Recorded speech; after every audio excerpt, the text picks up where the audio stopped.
오늘의 주시는 말씀은 누가복음 15장 20절부터 32절까지입니다. 봉독하겠습니다. 이에 일어나서 아버지께로 돌아가니라. 아직도 상거가 먼데 아버지가 저를 보고 측은히 여겨 달려가 목을 안고 입을 맞추니 아들이 가로되 아버지여 내가 하늘과 아버지께 죄를 얻었사오니 지금부터는 아버지의 아들이라 일컬음을 감당치 못하겠나이다 하나 아버지는 종들에게 이르되 제일 좋은 옷을 내어다가 입히고 손에 가락지를 끼우고 발에 신을 신기라. 그리고 살진 송아지를 끌어다가 잡으라. 우리가 먹고 즐기자. 이 내 아들은 죽었다가 다시 살아났으며 내가 잃었다가 다시 얻었노라 하니 저희가 즐거워하더라.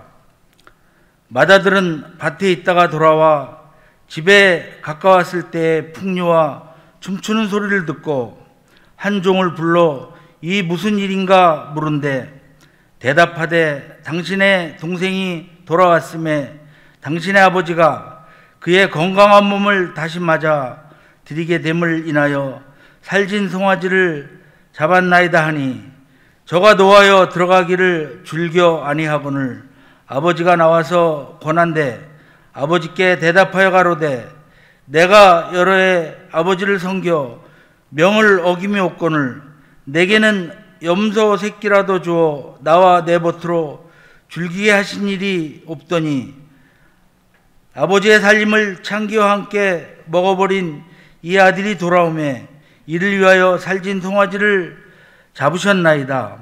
아버지가 이르되 예 너는 항상 나와 함께 있으니 내 것이 다 내 것이로되 이 내 동생은 죽었다가 살았으며 내가 잃었다가 얻었기로 우리가 즐거워하고 기뻐하는 것이 마땅하다 하니라.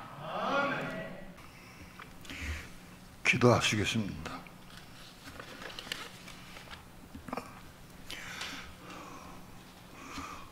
오늘도 좋은 날 은혜를 사모하고 진리를 사모하며 생명을 사모하는 마음으로 이렇게 하나님 앞에 나와서 우리 마음껏 하나님의 성호를 찬양하며 기도하며 하나님 앞에 예배할 수 있는 시간 주신 것 감사를 드립니다.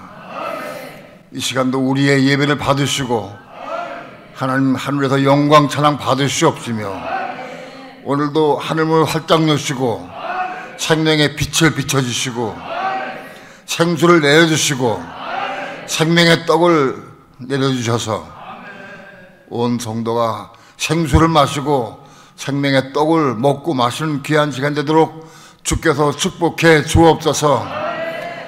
악한 원수 마귀 사단 귀신은 다 물러가게 도와주시고 성령이 충만하게 도와주셔서 말씀을 생명으로 받는 시간 되도록 주께서 인도해 주시옵소서.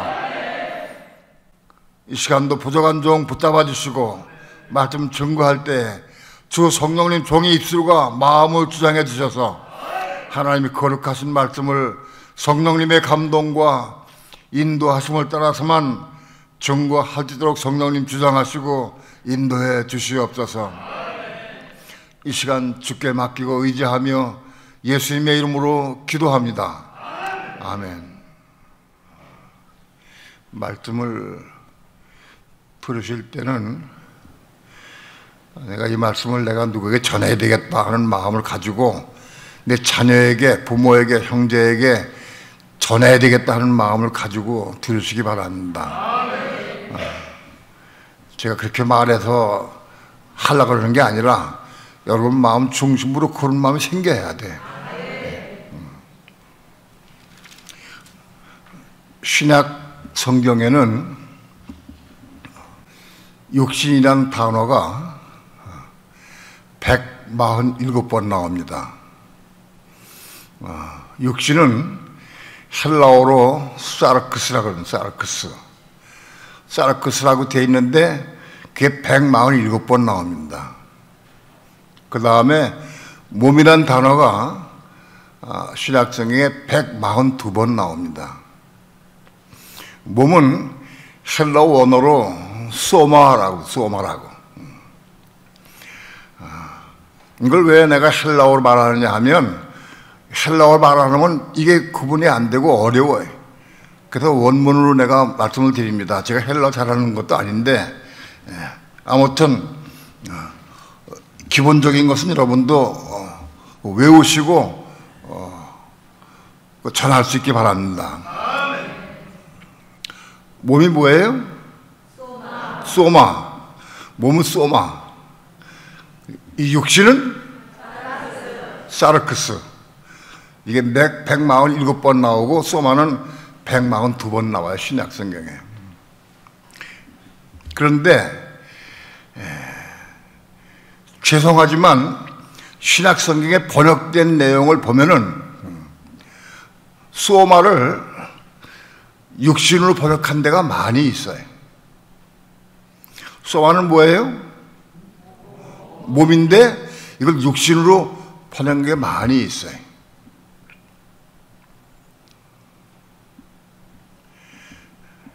사르크스는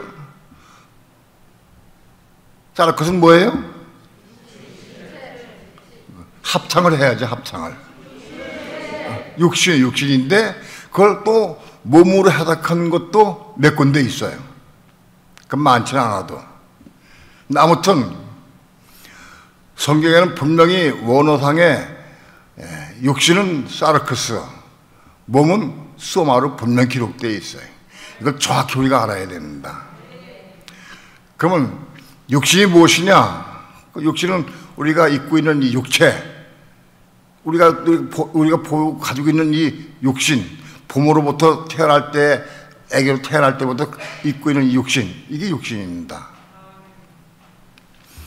온 세상 사람들은 이 육신을 다 입고 있죠. 육신이 없는 사람은 없죠. 육신을 다 입고, 이 육신 다 있죠. 세상 사람들은.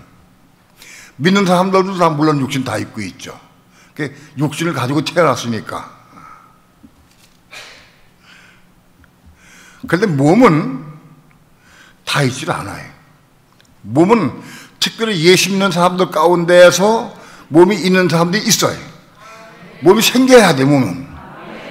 육신 속에 몸이 생겨나야 한다. 달라요. 육신과 몸이 다른 거예요. 육신은 우리가 부모로부터 태어날 때, 그 어머니 뱃속으로 태어날 때부터 입고 있는 게 육신이에요.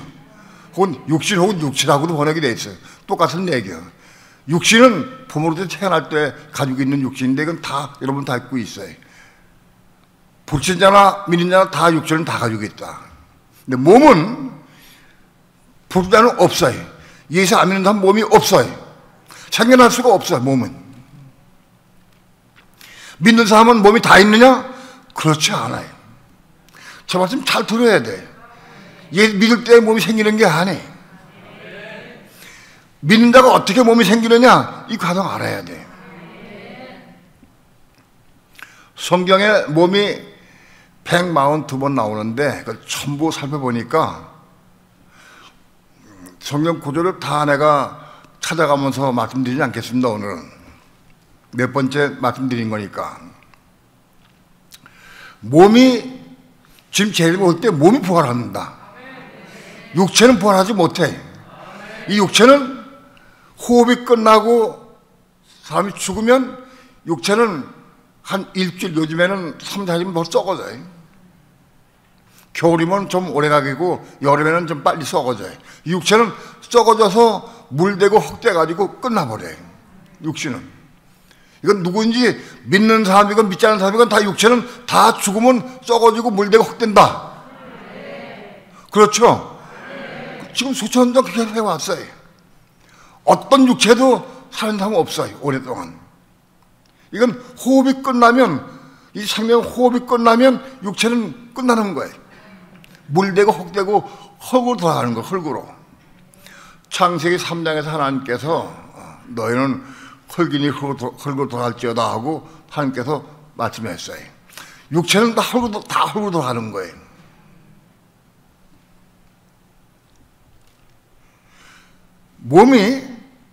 몸이, 육체가 있는 동안에 몸이 생겨야 돼. 몸이 있어야 돼. 이 몸이 부활하는 것이고, 지금 재림할 때 몸이 부활하는 거예요. 몸이. 육체는 부활하지 못해. 몸이 부활하고, 이 몸이 하늘나라 들어가는 거예요. 이 몸이 생성 과정, 몸이 그럼 어떻게 생기느냐? 이걸 잘 알아야 돼. 예수 믿는 사람은 다 몸이 있느냐? 안 그래, 그렇지 않아요. 예수 믿어도 몸이 없는 사람도 있어요. 오늘 구체적으로요, 몸에 대해 조금 더 구체적으로 말씀드리려고 그래요.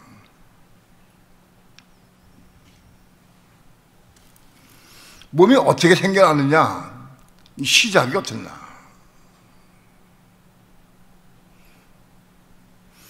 몸이 생겨나는 과정은 하나님의 백성인 예수 믿는 사람들이 하나님 말씀을 받아야 돼. 말씀을 마음속에 받아야 돼. 하나님 말씀을 머릿속에 지식으로 아는 거는 소용없어요. 마음속에 받아야 돼. 하나님 말씀을 마음속에 받아서 그 마음속에 받은 말씀을 뭐라고 그랬냐? 그걸 헬라어 디카요 슈네라고 그래. 우리 속에 마음속에 들어온 말씀, 이게 디카요 슈네예요. 이 말씀이, 하나님 말씀이 우리 마음속에 들어와야 돼. 이 들어온 말씀을 가지고 말씀이 들어오게 되면 그 말씀이 하나님이고 말씀이 그리스도이기 때문에 이 속에 들어온 말씀은 끊임없이 역사합니다. 그래서 우리 속에 들어온 말씀을 붙잡고 내가 기도하면서 그 말씀을 이루는 삶을 살아야 돼. 그걸 이루는 삶을 살아. 내 속에 들어온 말씀을 이루는 삶을 사는 것, 그때부터 이제 몸이 생겨나기 시작하는데, 몸이 아니고 그 배아다, 배아. 배아는 아직 몸이 아직 아닌 거예요. 말씀을, 내 속에 들어온 말씀을 내가 붙잡고 기도해서 이루는 삶을 살 때, 그게 그 상태가 배아다는.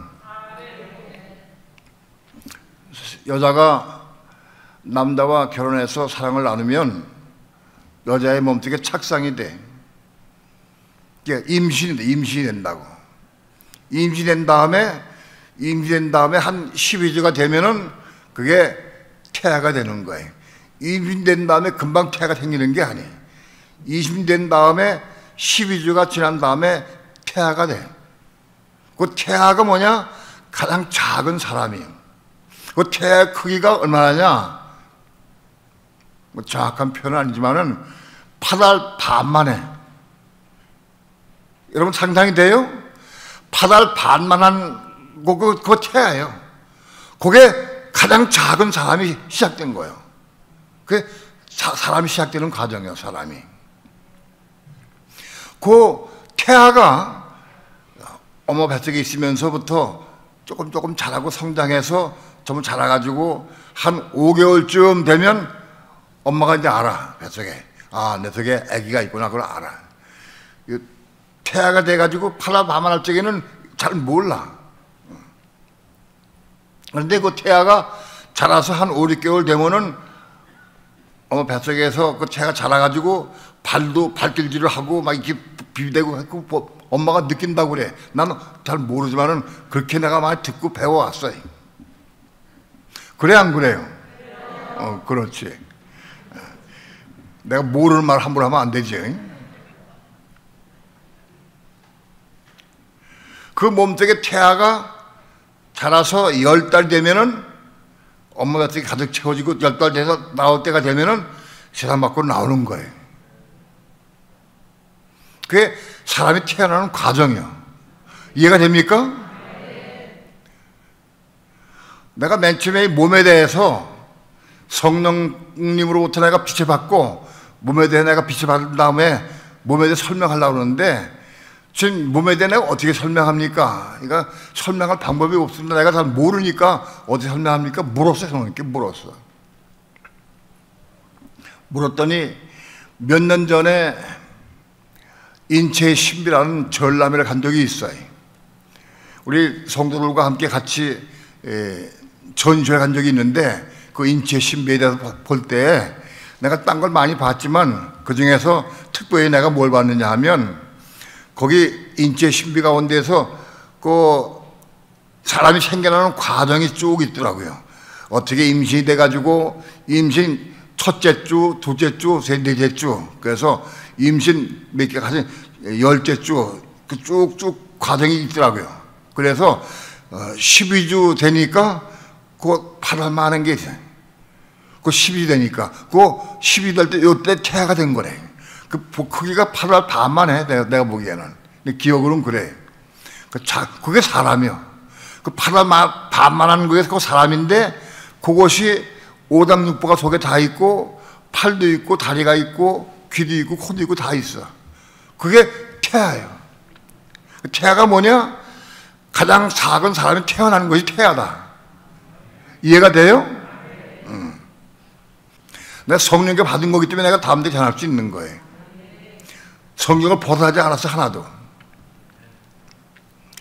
그런데 하나님께서 내가 기도할 때 하나님 몸이 어떻게 태어나고 어떻게 구성이 되고 어떻게 시작됩니까? 물었어 하나님께. 그랬더니 하나님께 나한테 말씀하기를 너 얼마 전에 간 그 인체 신비 중에서 네가 본 거 있지 않냐? 제가 자세히 본 걸 하면 다 아시더라고요.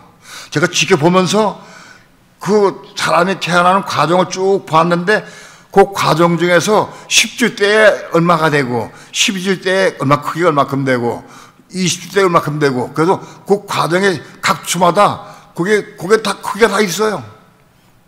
죽은 사람들한테 뛰어나왔는지 몰라도 거기 말려가지고 거기 다 있더라고. 그래가지고 그 점 자라서 10달이 되면 대망하게 나오는 것으로 그 과정이 있더라고. 근데 이상하게 그걸 자세하게 들여봤어요. 그 제가 자세히 들여보는 것을 하나님께서 아셨더라고요. 네가 그걸 본 적 있지 않느냐? 사람이 태어나는 과정은 똑같다. 사람이 남녀와 결혼해서 사랑을 나눠서 여자의 몸속에 착상이 돼가지고 그래가지고 그 자라서 12주 만에 태아가 되고 그 자라서 10달 만에 세상밖에 나오는 거 똑같다. 똑같다는 거예요.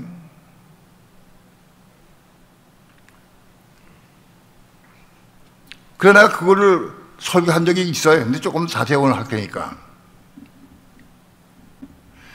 자, 여자의 몸속에 남자의 씨가 들어가서 정액이 들어가서 여자의 몸속에 착상이 되면 그게 임신인 거예요. 예? 믿는 성도의 마음속에 예수 믿는 성도의 마음속에 하나님 말씀이 우리 마음속에 들어와야 돼. 그게 여자의 속에 그 남자의 씨가 착상된 것과 똑같이 우리 예수 믿는 사람들 우리의 마음속에 한 말씀이 우리 속에 들어올 때 그게 착상된 거예요. 그게 임신된 거다. 그게 임신된 거예요. 말씀을 그걸 내가 뭐라 먹는다 혹은 우리 마음속에 들어왔다 혹은 가입됐다 이렇게 표현했어요. 그래서 하나님 말씀이 우리 마음속에 들어와야 돼. 그래야 임신되는 거예요. 몸이 태어나는 거예요. 죄송하지만 이런 표현을 쓰면 좀 죄송하지만은 예수 믿는 사람들 가운데서 성경 말씀을 좀 지식으로 알아. 지식으로. 이론과 지식으로 알아. 그래서 여기저기 쌓여있어. 그러려면 임신은 할 수 없어요. 몸 없어요. 그런 사람들은. 성경을 많이 알고 지식으로 알고 많이 말해도 그 사람은 몸이 생겨날 수가 없어요. 마치 우리 마음속에 쏙 들어와야 돼. 어떻게 마음속에 마치 들어오느냐? 그런 과정을 다 설명하기는 어렵지만 아무튼 간단하게 말씀드리면 하나님을 사모하고 사랑해야 돼. 돈보다도 세상보다도 딴 것보다도 어떤 것보다도 하나님 더 사랑해야 돼. 하나님 사랑해야 그 말씀의 씨가 우리 속에 들어오는 거예요. 돈을 사랑하는 마음속에는 말씀의 씨가 들어가질 않아요. 딴 거 사랑하는 사람 속에는 들어가질 않아요. 하나님 사랑해야 돼. 그런 사람 속에 씨가 들어가는 거예요. 하나의 예를 든 겁니다. 보라 청년이 와서 내가 어떻게 해야 영생 어디니까 예수님께 와서 물었어요. 예수님께서 율법을 지키라, 계명을 지키라 그랬습니다. 그는 내가 계명을 다 지켰습니다 라고 얘기를 했어요. 예수님께서 부자 청년에게 내가 내 있는 걸 다 팔아서 가난한 자를 주라, 그럼 날 쫓으라 하고 말씀했어요. 부자 청년이 그 있는 재물을 다 팔아서 가난한 자를 다 나눠주고 예수님 따라오면 영생 얻을 수 있는 거예요. 그 말씀을 주셨어요. 근데 부자 청년이 재물이 많은 거로 근시장에 돌아갔다. 그 무슨 뜻이에요? 예수님의 말씀을 이 세계 마음속에 받아들이지 못한 거예요. 왜? 말씀 받아들이고 다 가서 아멘 하고 집에 가서 물건 다 팔아서 가는 자를 나눠주고 따라오면 되는데 그렇게 할 수가 없어요. 그 말씀 받아들일 수가 없는 거예요.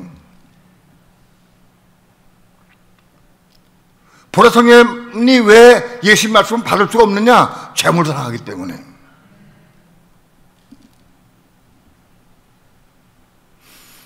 그 집에 다 돌아갔다고 근심하면서.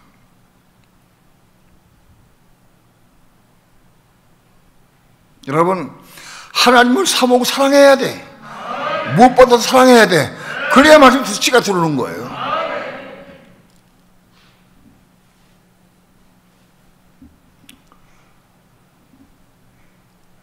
내가 하나님을 얼만큼 사랑하느냐? 사랑에 비례해서 말씀이 들어온다. 하나님을 조금 사랑하면 말씀 우리 들어온 게 조금밖에 안 돼. 하나님 내 마음과 뜻과 성품을 내 목숨을 다해 사랑하면 우리 마음속에 말씀이 많이 채워질 거예요.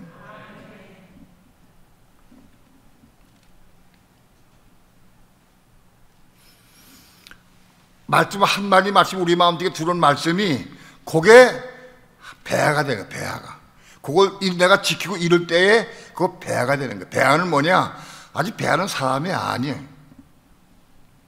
배아가 어떻게 생겼느냐?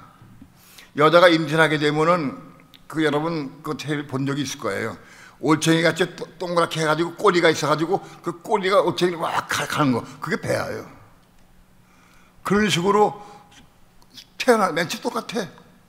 말씀을 내가 순종할 때에 순종하는 삶을 살 때 그 배아가 생겨서 그 동그랗고 그 꼬리가 있는 그걸 가는 거와 똑같이 그게 생기는 거예요. 그런 배아가 많이 모여서 태아를 이루는 거예요. 배아 하나가 몸을 이룰 수 없어요. 그런 배아가 많이 모여서 그건 모인 거 얼마큼 모이는지 잘 몰라. 그건 하나님께서 정하시겠지만 모여서 그 모여가지고 한 몸을 이룰 때가 태아가 되는 거예요. 이건 의학적으로도 맞아요.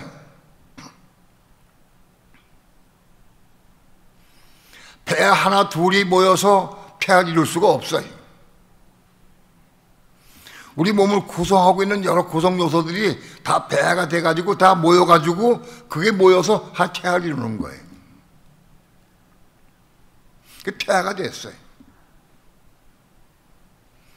그 태아가 우리 몸속에 자라면은 맨 처음에 발만 해. 그 태아가 자라가야 돼. 성장해야 돼. 얼마만큼? 세상 받고 태어나서 사람 구실을 할 수 있을 만큼 그게 자라가야 되는 거예요. 그게 엄마 몸속에서 그 자라가야 돼.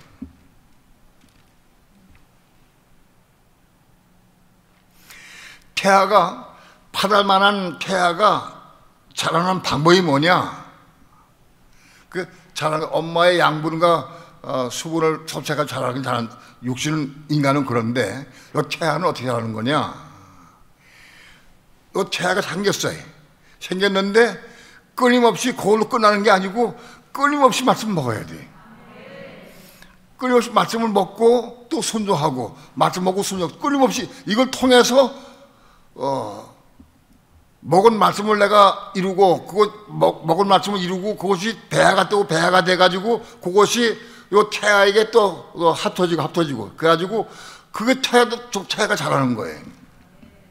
그러니까 태아가 내 속에 있긴 있어요. 생겼는데 그 자라려고 하면 끊임없이 계속적으로 말씀을 먹어야 돼. 은혜 가운데 말씀을 먹고 순종해야 돼. 그래야 그것이 자꾸 자라서 그 배가 자라가지고 또 태아에 합쳐지는 거야, 태아에. 그것이 나면 합쳐지면은 좀 자라는 거예요. 만일 우리가 태가 생기긴 생겼는데 어떤 사건이나 문제 때문에 시험 들어가지고 말씀 먹지 않고 멀어졌다. 말씀 보기도 게을리하고 기도도 안 하고 그래서 멀어졌다. 그럼 자라지 않아요. 안 자라요.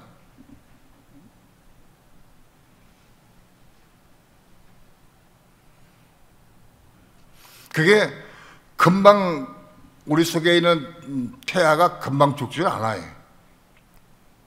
그러나 세월이 많이 흐르면은 또 그거 참 죽을 수도 있을 것 같아. 참 그거는 잘 더 봐야 돼. 그러나 몇 년이고 10년이고 그거 안 먹으면은 지치게 죽겠지. 그러니까 예수 믿는 사람은 태아가 생긴 다음에도 끊임없이 말씀을 사모하고 진리를 사모하고 은혜를 사모해서 말씀 사모하고 기도해야 그래야 태아가 자라는 거예요. 태아가 자라서 이제 이만큼 커가지고 한 9달 반, 10달쯤 이렇게 쭉 되면은 태아가 꽉 찼어요. 그러면 엄마 뱃에는 다 나와야 돼, 태아가. 태아가 엄마 뱃속에서 나오는 게 우리 몸이, 그 몸이죠. 우리 몸이 대학물로 나오는 게 모름이 아니냐, 그게.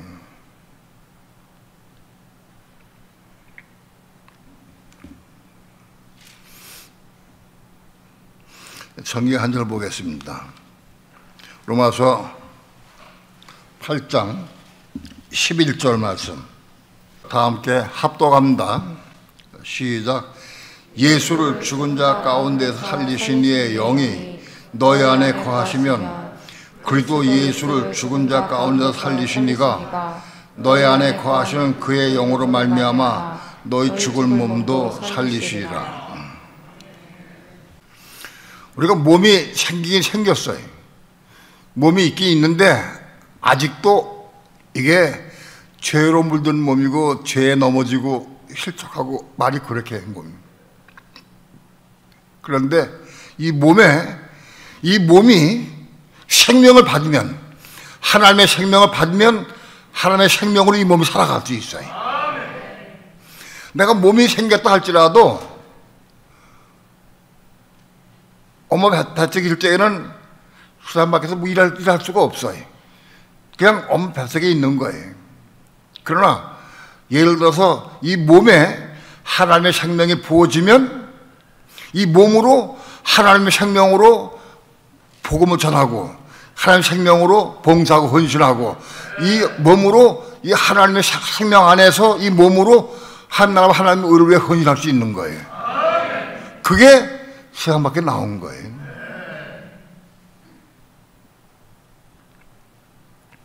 엄마 뱃속에 있던 태아가 세상 밖에 나온 것을 의미한다. 그게 지성소다, 지성소.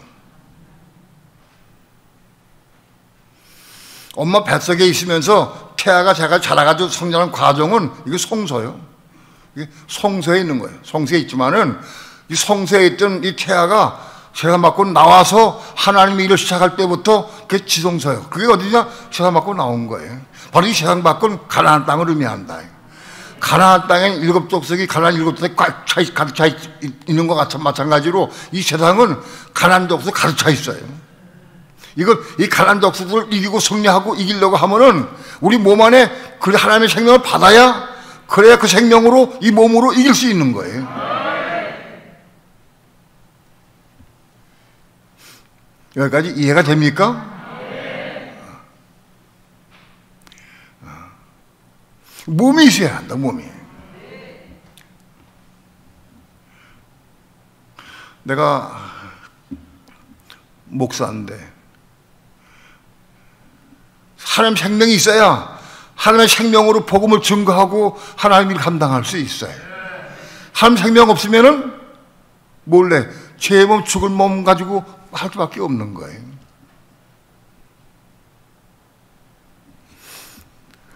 그건 아직 엄마 뱃속에 있는 상태인 거예요.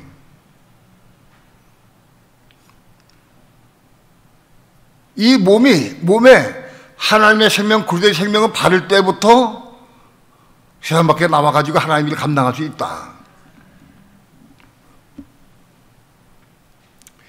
이 몸의 생명 받으려면 어떻게 되느냐? 우리 안에, 우리 사람 속에, 내 속에 그리스도의 영이 거해야 돼. 그리스도의 영이. 하나님의 영, 그리스도의 영이 내 안에 거해야 돼. 다시 말씀드려서 내 안에 말씀으로 들어왔어요. 말씀이 내 마음속에 들어왔는데 그 말씀이 내가 순종하고 삶을 순종하고 삶을 살 때에 그 말씀이 생명의 영으로 변형되는 거예요. 아니 바꿔 말하면 내가 그 말씀을 따라 순종의 삶을 살고 성령의 음성도 순종할 때마다 하나님의 영이 내 속에 들어오신다. 내 마음속에 영이 들어오신다. 성령이. 그럼 하나님의 영, 그리스도의 영이 내 마음속에 들어오시면 이제 맨 처음에 들어온 거는 우리 마음속에 말씀이 들어왔는데 그 말씀 대신 이제 그리스도의 영이 들어오신다. 영이 들어오신다고. 영이 들어오시면 그리스도의 영이 막 차워지면은 내 마음속에 차워지면 그 영이 우리 몸속에 더 빨라진다. 몸속에 흐른다. 몸이. 하나님의 영이 내 마음속에 가득 채워지면은 그것이 넘쳐서 우리 몸에 흐르게 된다. 우리 몸이 흐를 때부터 그때부터는 지성에 들어가는 거예요. 그래서 그 다음에 생명의 몸으로 하나님의 의를 위해 일할 수 있는 거예요.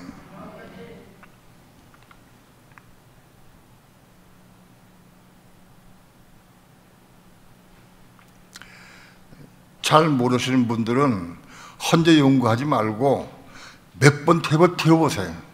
몇 번 들어보시고 납득이나 이해가 안 가면 문자 보내세요. 문자 보내고 전화하셔도 돼. 그 여기에 토론도 하고 그렇게 해결해 나가요. 나 혼자 연구하지 마셔요.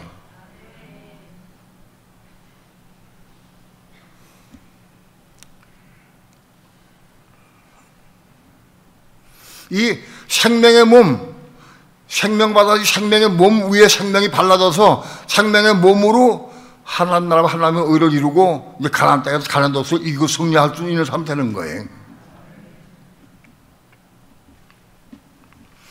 이 탕자의 비유는 이 생명을 받아서 생명의 몸을 이룬 사람들로부터 비유가 되는 거예요. 시작되는 거예요.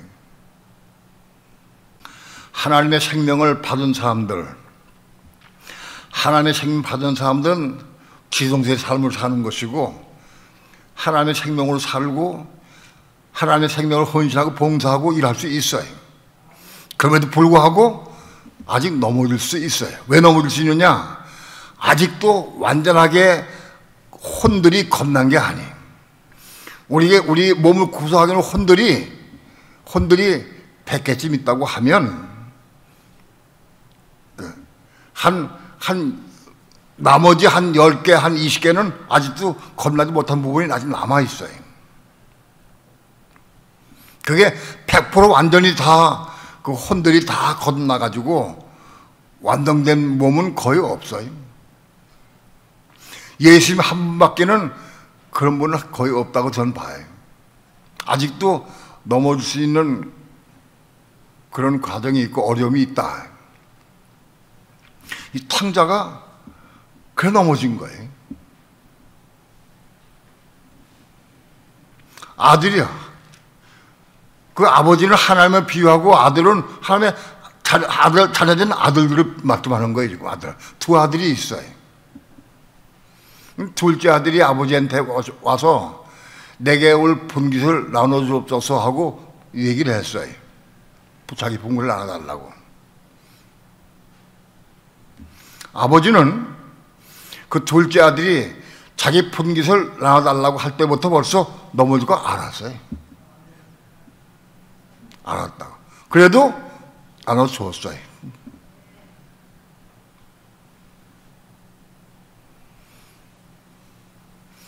그 아들이 재물을 받아가지고 재산을 받아가지고 그게 재산 받아가지고 얼마 안 있다가 세상 밖으로 나갔어요. 그 위치가 지성소예요. 지성소에 삶을 누리던 그 둘째 아들이 성소로 떨어지고 바깥으로 떨어지고 바깥으로 세상 밖으로 나가버렸어요. 세상 밖에 나가서 허랑방탕한 세월을 했다.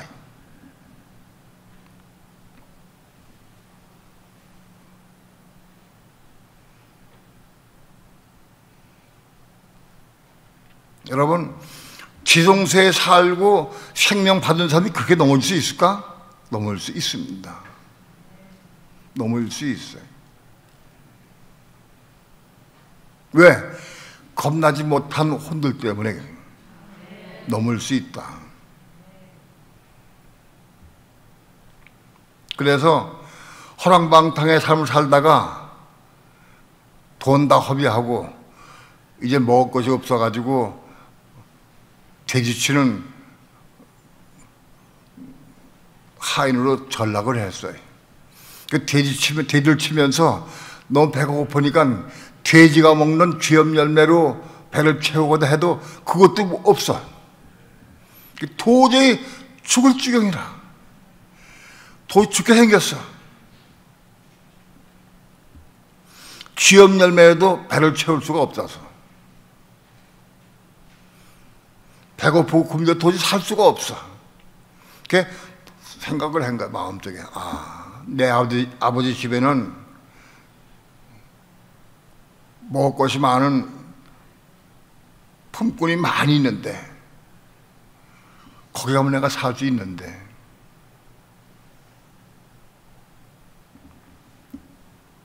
그런 마음에 감동이 왔어요. 그런데 내가 차마 아버지한테 가서 내가 아들로 잘못된 걸 받아주십시오라고 말하기는 너무 어려워. 그래서 내가 아버지한테 가서 용서를 구하고, 그리고 품꾼 하나로 받아주셔서 하고 말씀을 드려야 되겠다 하고 마음의 결심을 했어요. 마음의 결심한 다음에 얼마 있다가 일어나서 마음 먹은 대로 아버지한테 갔어요. 마음의 결심을 해도 일어나기까지가 굉장히 힘들어. 마음에 감동 안 돼도 불구하고 일어나서 아버지한테 가기까지가 그게 쉽지가 않아. 그래도 갔어요. 왜? 이틀도 더 죽겠어. 더 배고프고 못 견딜 수가 없어서 일어나 갔어요. 그래서 아버지 집에 가까이 가는데 벌써 아버지 집은 아주 멀리 떨어져 있어요. 근데 아버지가 상가가 아직 먼데 딱 보고 둘째도 오는구나 알았어요. 이렇게 달려가서 아들을 안고 껴안고 얼굴 입을 맞추고 비비대고 껴안았어요.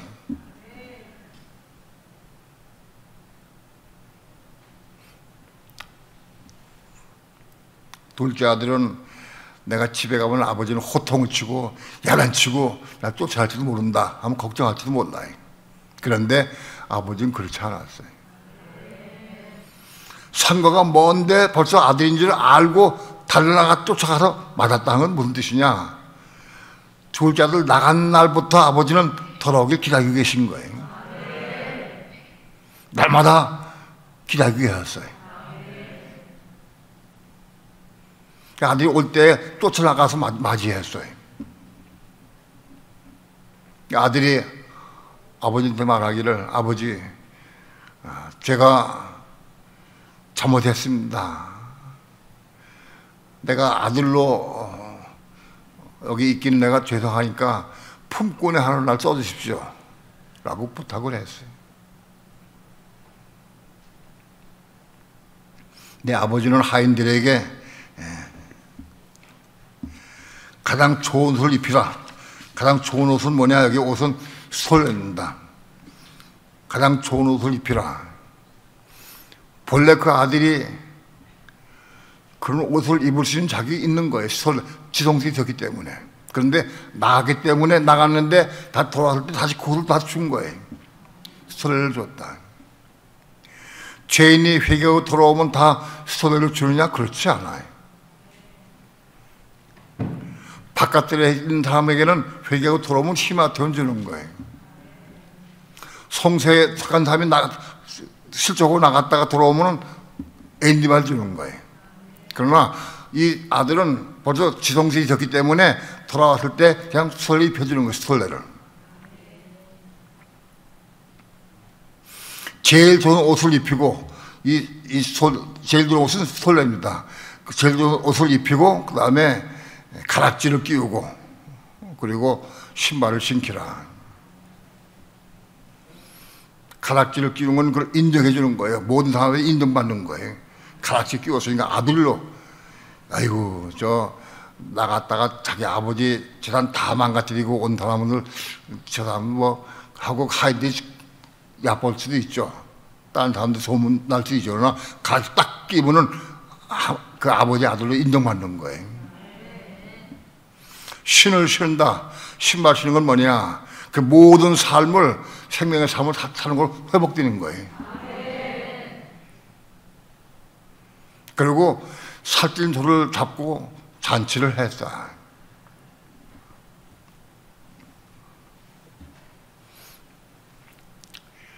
나는 예전에 이 말씀을 볼 때 이렇게 생각을 했습니다. 그 아버지는 하나님을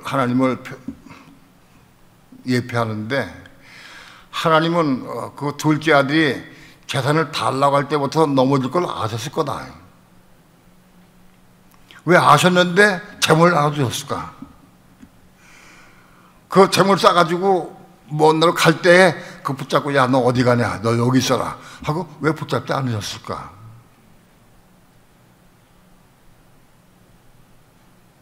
다 허락하신 거예요. 넘어질 거 알면서 허락하신 거예요. 왜 그러냐? 아직 생명을 받고 지동생 삶을 살긴 살지만 아직 겁나지 못한 부분이 남아있어요. 부족한 부분이 남아있어. 그거 해결받아야 되기 때문에 허락하신 거다.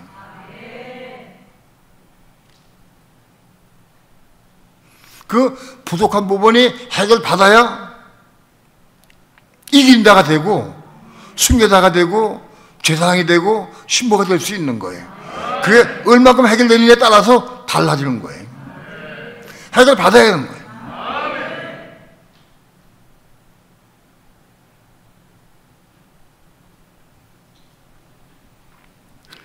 하나님의 생명 받은 사람이 영원히 멸망당하지는 않아요. 그러나 넘어질 수 있어요. 왜 넘어지느냐? 하나님 허락하셨어요. 왜 허락하시느냐? 깨닫고 회개로 돌아오도록 하기 위해서. 아직도 버리지 못하고 아직 가지고 있는 이 혼들, 이거 정의되게 하기 위해서 허락하신 거예요. 알곡을 받는 게 아니라 이긴 자를 받기 위해서 허락하신 거예요.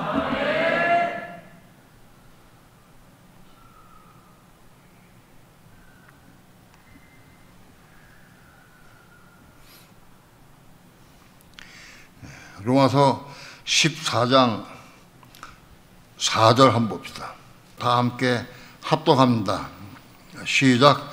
남의 하인을 비판하는 너는 누구냐?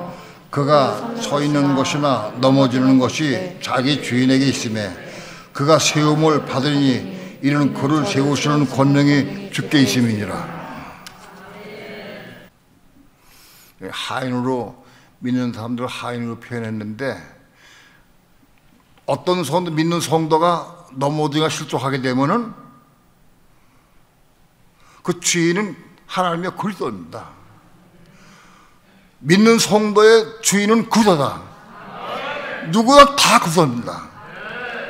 내 주인은 따르고 여러분 주인 따르는 게 아니에요. 여러분이 아니라 다 믿는 성도의 주인은 다 그리스도고 다 하나님입니다.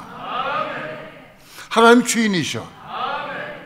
그리고 선능과 넘어진 것이 다 주인에게 있다고 그랬어요. 왜? 주인이 허락하시는 거예요. 왜 넘어진 거 허락하시느냐? 그걸 깨닫고 버리고 겁나서 돌아오게 하기 위해서 허락하신 거예요.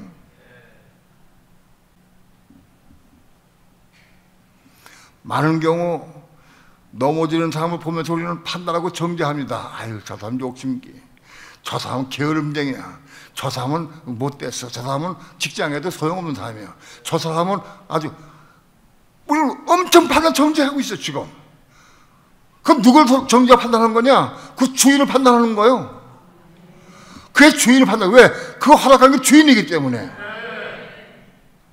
이거 알아요.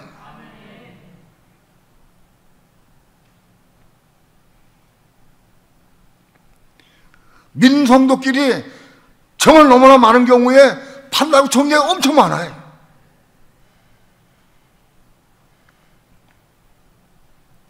시어머니는 며느리를 판단하고, 며느리는 시어머니를 판단하고, 부모가 자식을 판단하고, 자식도 부모를 판단한다고 많아요. 부부 간의 판단도 엄청 많아요. 성도 간의 판단도 엄청 많아.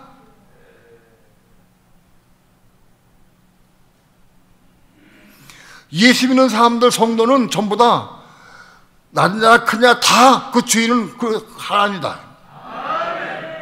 하나님이 허락하셔서 넘어지게 하신 거예요. 왜 허락하셨느냐? 깨닫고 돌이키게 하기 위해서. 그 우리는 판단하고 정죄해. 그 넘어진 판단하고 정죄하는 것은 바로 그 주인을 판단하고 정죄하는 거다.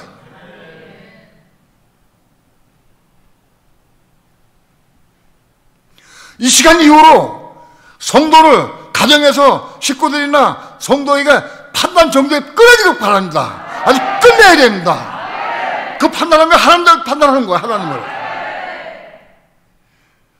하나님 그를 왜 넘어지게 하셨느냐? 그걸 받아주시기 위해서. 그 혼들이 겁나서 더 장성한 사람을 살기 위해서. 태아가 자라는 길 마찬가지인 거예요.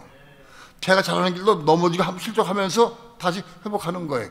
이런 과정을 이 태아가 되고 태아가 자라는 과정은 다 이 넘어짐을 통해서 자라는 거, 성장하는 거예요. 심지어 지성적인 사람도 넘어지는데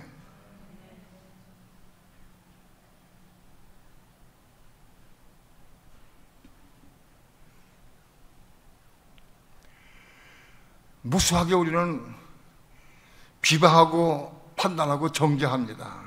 그냥 입에 나옵니다. 입에서 보는 대로 나옵니다. 이게 내가 코스 맞아야 내가 코스 맞아야 된다. 그 넘어진 사람 보고 내가 가서 안고 사랑할 수 있고 그걸 공의력을 지키다 보면 내가 코스 맞는 거예요. 그게 안 되니까 내가 기도해야 되는 거예요.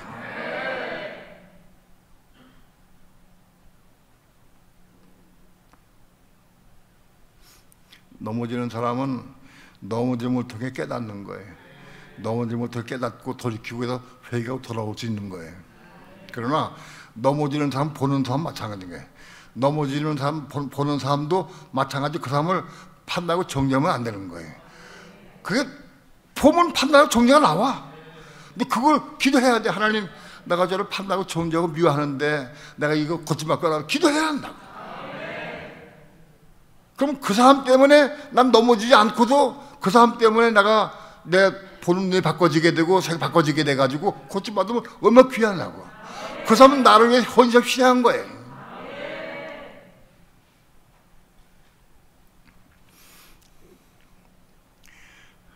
맏아들도 아들입니다. 아들인데 맏아들은 집을 안 나가고 집에 있어서 아버지를 잘 섬기고 충성스럽게 일한 사람이 맏아들은. 그래서 맏아들은 그동안에도 충성스럽게 일했는데 어느 날 저녁에 오다 보니까 집에서 풍악소리가 들려. 이게 이상하다. 이게 무슨 풍악소리지? 그래서 알아보니까 그 종이 와가지고 일하는 거예요. 웬 풍악소리냐? 그러니까 당신의 동생이 건강한 몸으로 다시 돌아왔기 때문에 당신의 아버지가 기뻐서 송아지를 잡고 지금 잔치를 벌입니다. 맏아들이가 들을 때 화가 나서 노했어요. 왜 노했느냐? 아버지의 재산을 받아가지고 다 나가서 허랑방탕하고 창기와 함께 놀고 기생집에 가 살면서 다 허비한 아들이 돌아올 때 그를 돌아왔다고 맞이해가지고 잔치 벌이는 게 속상해. 아들이 볼 때는 노했어요. 그래서 집에 들어가기를 즐겨하지 않았다 그랬어요. 그 아버지가 와서 탁 이럽니다. 야, 들어가자 집에. 나 안 갑니다. 안 들어갑니다. 아버님은 내가 그동안에 평생 동안 내가 충성스럽게 봉사하고 일하고 헌신하고 내가 가정에 일했는데 나를 위해서는 염색이 한 마리도 안 잡아주고 그 아버지의 살림을 다 탕제해버리는 아들, 둘째 아들 오니까 그를 위해서 송을 잡아서 잔치하는 게 무슨 소리입니까? 하고 항변했어요. 그 아버지가 뭐랬냐면, 야, 내 동생은 세상 밖에 나가서 허락받은 건 죽었다가 다시 사는 것이다. 죽었다가 다시 살았다. 내가 잃어버렸다가 다시 찾았다. 그럼 얼마나 기쁘냐. 죽었다가 다시 살고 잃었다가 다시 찾았는데 얼마나 기쁘고 감사하냐. 그게 잔치하는 거다.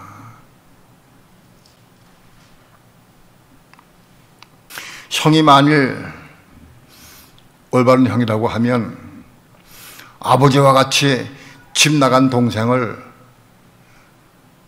사랑하면서 기다리고 있었어야 돼. 아, 내 동생이 아버지 가상을 가지고 나가서 뭘 할까 걱정하면 그냥 기도하고 있었어야 돼. 그 사랑하는 마음을 기다리고 있어야 해. 마땅히 형이 동생을 사랑해야 되지. 근데 형은 동생을 사랑하지 않았어요. 오히려 판단하고 미워했어요.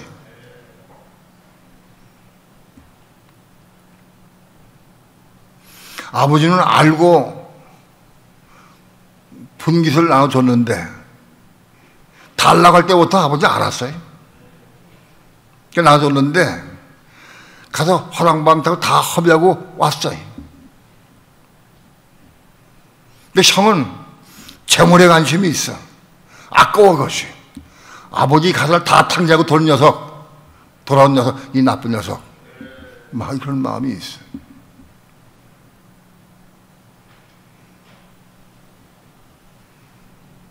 여러분, 우리 이걸 알아야 됩니다. 아버지의 가산을 다 탕진하고 돌아온 막내 둘째 아들이 다 탕진하고 돌아와 회개하고 돌아와서 고침하고 돌아온 것 더 중요하다. 집에서 청소하고 일한 아들보다도 그게 더 중요하다. 이 귀하다. 집에서 헌신하고 봉사하고 충성스럽게 일하는 아들이 할지라도 넘어지는 동생을 보고 판단하고 비방 정지하는 그러지 안 되는 거다. 그럼 안 되는 거예요.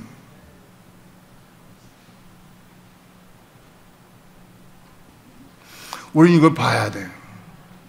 우린 대부분 다 큰아들 돼가지고 전부 판단하고 정지하고 있다.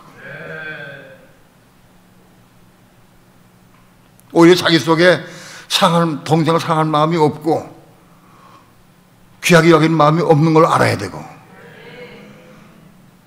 큰아들 마음속에는 아버지를 판단하고 미워한 것도 있어요. 왜? 아버지의 가사를 다 탕진하고 하는데 다 안아준 게 그건 못마땅해. 몽둥이가 때려서 쫓아오면 좋지 마음에.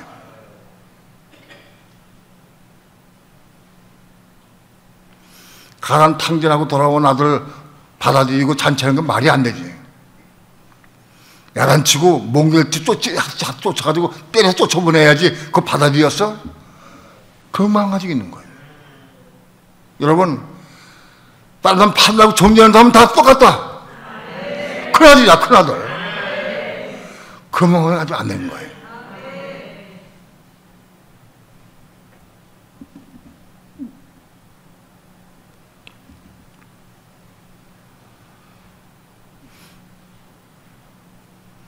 오늘 누가복음 15장의 비유에 대해서 이 말씀을 다 먹으시기 바랍니다.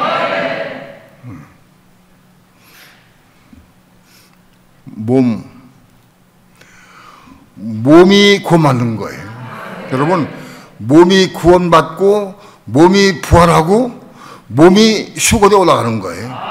지금 재림이 오실 때 우리 몸이 올라가는 겁니다. 육체 못 올라가요. 그러니까 믿는 동안에 이 몸이 준비돼야 돼요. 몸이 몸이 준비돼야 돼. 몸이 엄청 많아 지금.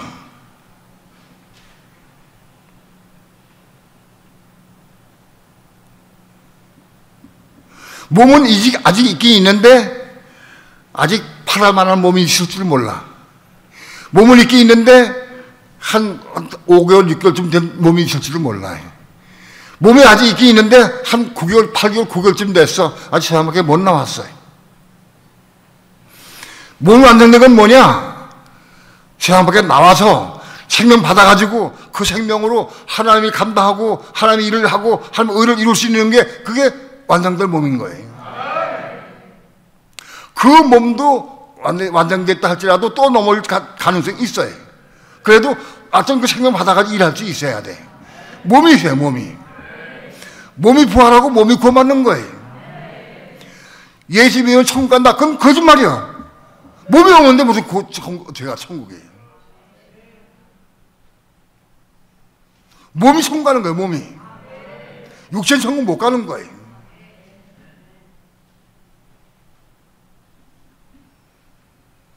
몸의 생성 과정을 알아야 합니다. 어떻게 몸이 이루어지고 어떤 과정을 통해서 자라고 성장하게 되고 이런 생성 과정을 확실히 알아야 우리 몸을 사모하고 몸을 이룰 수 있기 위해서 기도할 수 있습니다.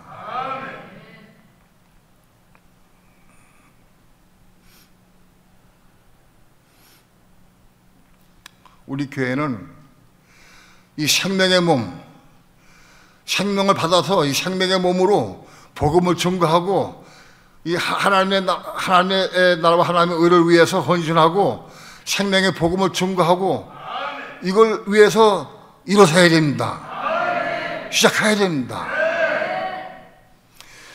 그 중에 가장 문제가 뭐냐? 교만이다, 교만. 자기 꿈이 자기 나타나서 보이려고 할 그 교만 때문에 안 되는 거예요, 교만. 교만이 깨져야 한다.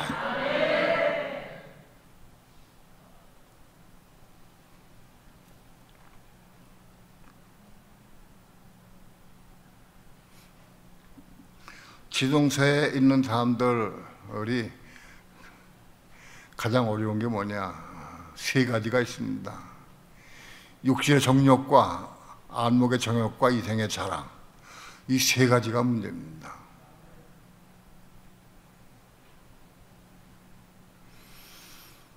육신의 정욕, 안목의 정욕, 이생의 자랑은 이게 육체의 본질이기 때문에 본능이기 때문에 이게 죽고 없어지기가 어려워요.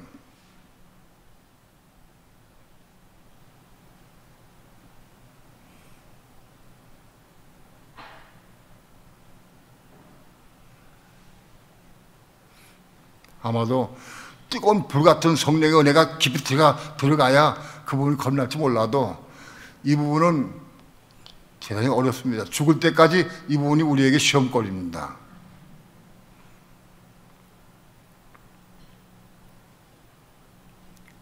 우리가 할 수 있는 방법은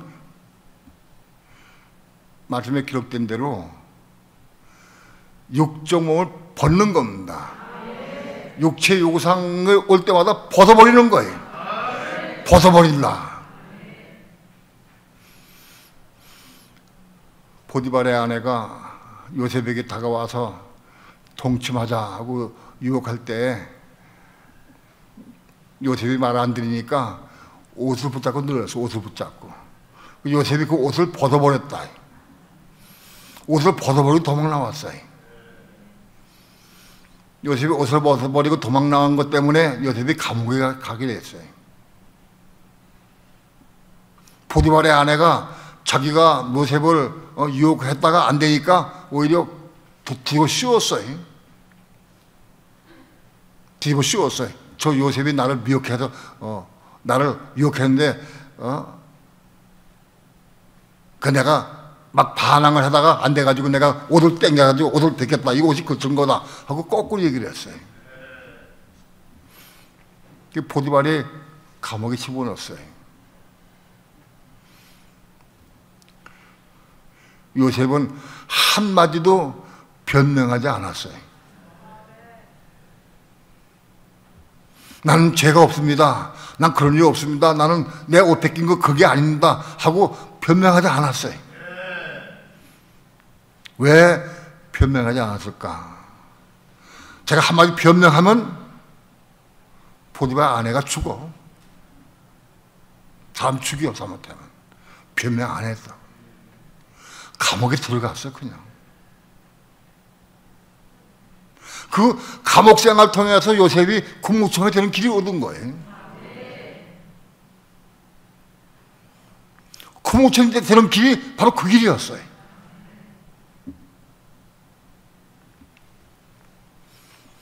육적 몸을 벗는 것이 위대한 겁니다. 육적 요구사항이 올 때마다 육체와 몸을 벗는 거예요. 벗어버리는 거예요.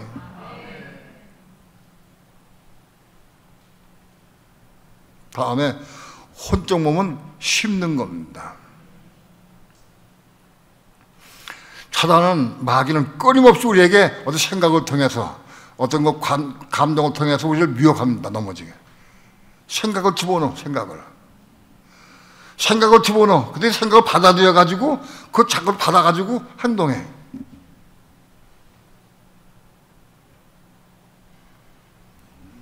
여러분, 어디 생각이 올 때 그 생각이 마귀가 가진 생각인지 성령의 뜻인지 분별이 안 돼? 분별이 돼, 안 돼? 이 생각이 성령께서 나에게 준 생각인지 마귀가 나에게 주는 것인지 모르겠어요? 알아, 몰라? 성가대 크게 얘기해봐. 그거 받아들이면 안 돼. 어떻게? 그걸 심어야 되는 거예요. 몰라. 그거 안 돼. 그게 아니라 심는 거예요. 어떻게 심느냐? 그 생각은 마귀가 악령이 나에게 줬을 때 그걸 딱 붙잡고 기도해. 내가 이거 십자가 죽게 합니다. 기도해. 그걸 십자가 심어야 돼. 죽어야 돼.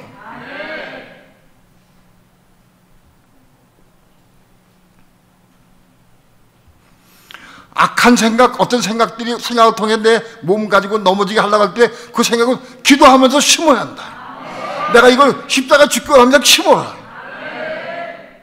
금방 심어지지 않아요. 어려워요. 심어질 때까지 해야 한다. 심어지는 건 뭘로 아느냐? 아, 이게 심겼구나. 뭘로 아나? 뭘로 할 수 있어요?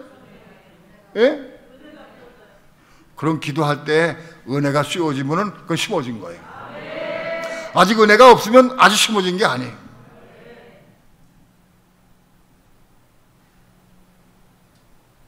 심는 거다.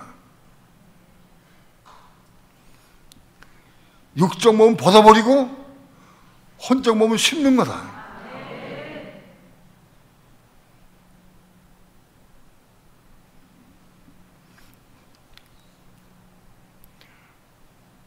오늘 탕자의 비유를 통해서 하나님께서 왜 둘째 아들을 너머니가 알면서 허락하셨느냐?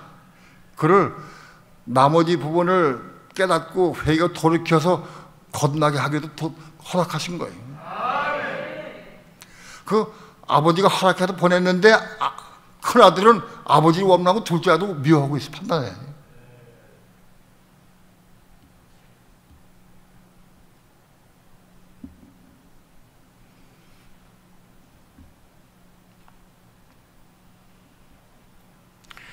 둘째 아들에게 허락하신 분도 하나님이셔요. 또 둘째 아들이 나가서 어려운 상황을 당하고 배고픔과 굶주림을 당하게 한 것도 하나님이셔요. 모든 게 다 하나님께 있어요. 왜? 그걸 돌아오게 하시기 위해서 그런 환경을 조성하신 거예요, 하나님께서.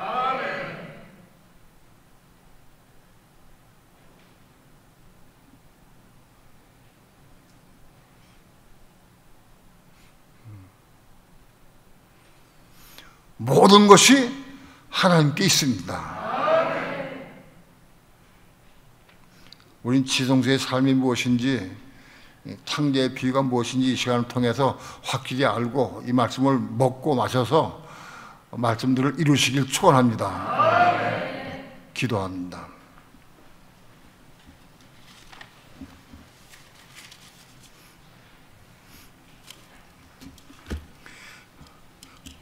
부족한 종, 누가복음 15장의 탕자의 비유를 통해 말씀을 증거했습니다. 저들 마음속에 말씀을 생수로 생명의 떡으로 먹고 마시게 도와주셔서 이 말씀 붙잡고 기도하면서 이루는 삶을 살게 도와주셔서 우리가 생명을 아마 받아서 생명의 몸으로 하나님 나라와 하나님의 의를 이루며 교회를 건축하며 마지막 때에 오시는 주님을 예비하고 준비하는 삶을 살아갈 수 있도록 축복해 주시옵소서. 감사드리며 예수님의 이름으로 기도합니다. 아멘.